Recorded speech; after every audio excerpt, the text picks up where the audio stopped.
Hello and welcome to the Evercade Retreat. My name is Giga and today I'm sharing some thoughts on what's next for the Gigachads for the Evercade. So to look forward, let's look back first. The ones we've had so far are the Tomb Raider Collection, Legacy of Kain Collection, and we've got the upcoming Tomb Raider Collection 2 and the Gremlin Collection 2. Oh, and I forgot the Broken Sword Collection. Duh. With the exception of the Gremlin Collection 2, these so far have been series-based collections. As a result, the games on the collections have been very similar. Essentially, this means the collections are less varied and have less broad appeal, essentially making them much more sort of Marmite carts. You're either going to like it or you're not. There's not likely to be much middle ground. It's less likely to be a case of, well, you're not so keen on one game, but there is something else on the cart that appeals to you. Now, I have no idea if this has an effect on sales. I mean, most of them so far have been quite big names or well-regarded titles, so they'll draw crowds in. Even so, there are plenty of people who just aren't interested in Tomb Raider or Broken Sword or even Legacy of Kain. The reason I'm discussing this angle is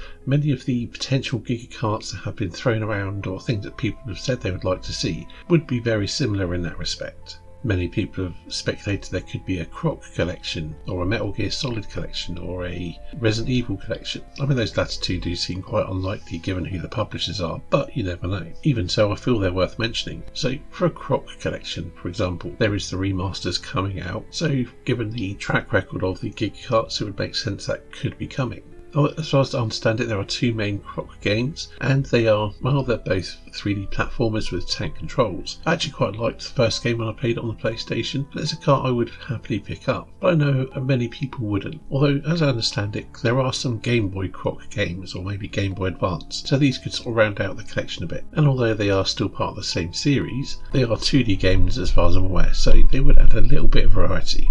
If there's a Resident Evil collection, well, I believe there is one Game Boy game or Game Boy Color game, so again it would add a little bit of variety as well. It's also worth mentioning that with the Tomb Raider Collection 2, they potentially could have put on some of the Game Boy and Game Boy Advance Tomb Raider games, although as I understand it, those games have rights issues, which is why they weren't included. A couple of collections that I would like to see that would also follow this template are a GTA collection of the PlayStation 1 games, GTA London and GTA 2, and an Oddworld collection containing the first two Oddworld games, Abe's Odyssey and Abe's Exodus. Again, they could possibly include some of the Game Boy ports, which were a bit different, but I've never played them. I don't know if they're any good or if they'd be worthy of inclusion at all.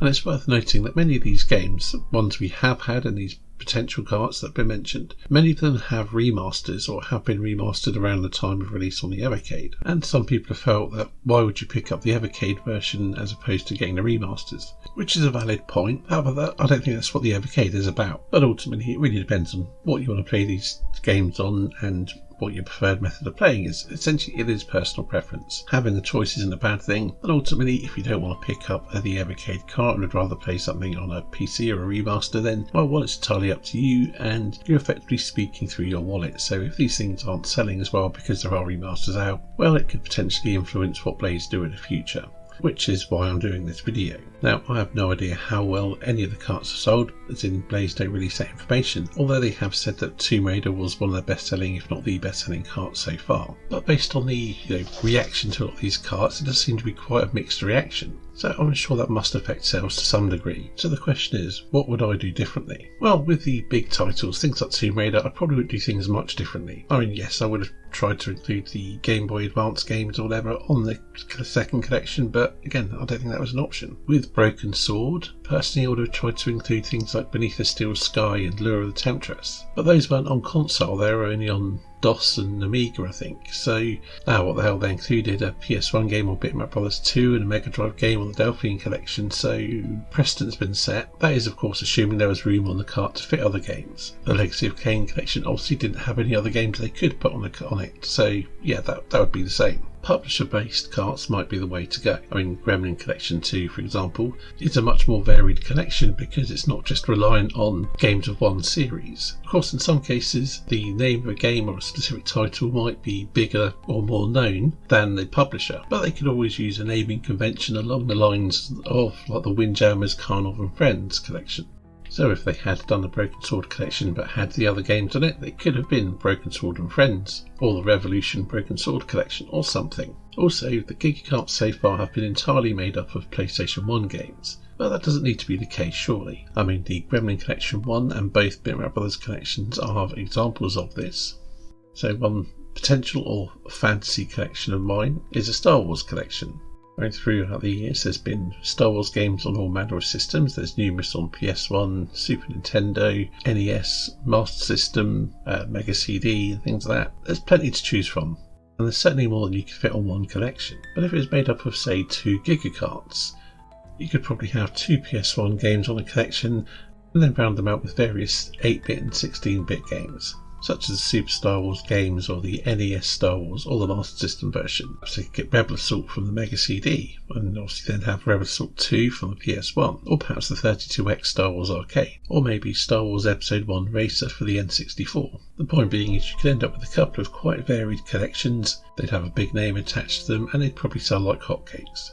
Another cart I think would go down very well, although is also very unlikely, would be a Psygnosis collection. From the PS1 you might throw in games like Wipeout, Colony Wars, Lemmings 3D or The Adventures of Lomax. You could throw in games like The Misadventures of Flink, Shadow of the Beast, one of the console ports, maybe the Mega CD version of Shadow of the Beast 2. Realistically, if there was a Psygnosis collection, there'd be multiple because they have a whole host of classic PS1 games under their belt. They had quite a few games on the Mega Drive and the like, which would help please people that aren't so into the early 32-bit era or the early 3D stuff, which they find just a bit too rough around the edges for their tastes. Ultimately, I could go on like this about numerous things and numerous potential collections, but you get the gist. And it ultimately boils down to, I think they should mix it up a bit, have a bit more variety on the carts. And while it's true, it's a fool's errand to try and please everyone all the time, I do think having a bit more variety on the collections would go a long way to increasing their broad appeal. So what do you think? Am I making any kind of sense? Am I talking out my rear end?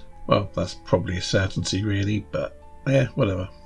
Anyway, I hope you enjoyed this little bit of speculation on my part, and yeah, if you've got something to add, get on in the comments and, well, make a comment. And other than that, I will see you in the next video.